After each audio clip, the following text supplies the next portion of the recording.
네, 정치권 반응 알아보겠습니다. 자, 자유한국당을 제외한 정치권은 박근혜 전 대통령이 반성도 사과도 하지 않았다면서 한 목소리로 검찰의 철저한 수사를 촉구했습니다. 집권 여당이었던 자유한국당은 전직 대통령의 소환은 참담한 일이라면서 검찰이 여론에 휘둘려서는 안 된다 이렇게 주장했습니다. 국회 취재기자 연결하겠습니다. 장하영 기자. 네, 국회 나와 있습니다. 네, 박 전 대통령 정말 짧은 메시지였는데요. 이에 대해서 각 당 반응 어떻게 나왔습니까? 네, 일단 더불어민주당은 박 전 대통령이 달랑 2마디만 남기고 검찰 청사 안으로 들어갔다며 국민을 또 한 번 무색하게 만들었다고 비판했습니다.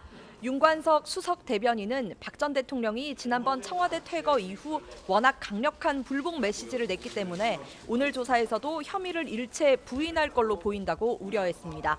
국민의당은 박 전 대통령의 짧은 입장 표명에 대해 행여나했는데 역시나였다고 평가했습니다. 주승용 원내대표는 본인의 죄를 반성하는 태도를 전혀 보이지 않아 실망스러웠고 또 5천만 국민을 무시하는 태도였다고 강하게 비판했습니다. 바른정당 오신환 대변인도 전직 대통령으로서 진정성 있는 메시지를 원했는데 형식적인 입장만을 밝힌 채 청사 안으로 대통령이 사라져 유감스럽다고 밝혔습니다. 여당이었던 자유한국당은 오늘 박 전 대통령의 검찰 출석 장면을 본 뒤에는 공식적으로 표명할 입장이 없는 게 입장이라며 침묵했습니다.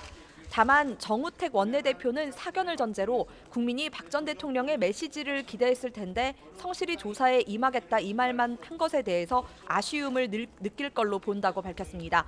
박 전 대통령의 삼성동 퇴거 당시 자택 앞에 집결했던 친박계 의원들은 오늘은 모습을 나타내지 않았습니다. 네, 대선 주자들 입장은 어떻게 나왔습니까?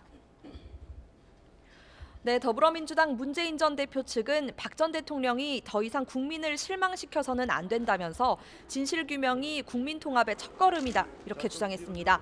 안희정 충남지사 측은 법과 정의에 성역이 없다는 것을 검찰 스스로 보여줘야 한다며 낡은 시대를 마무리하는 시대교체의 출발점이 되길 바란다 이렇게 밝혔습니다.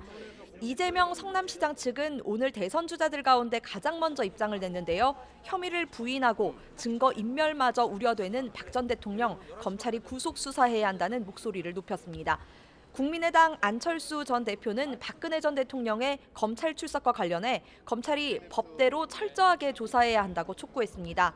또 같은 당 손학규 의장 측은 국민의 외면을 받아온 검찰이 신뢰를 회복하는 마지막 기회라고 엄정한 수사를 촉구했습니다. 정의당 심상정 대표는 국민이 용서할 기회조차 주지 않는 고약한 대통령이라면서 박 전 대통령의 짧은 메시지에 대해 일말의 기대를 했던 국민의 입에서는 탄식이 터져 나온다고 비판했습니다.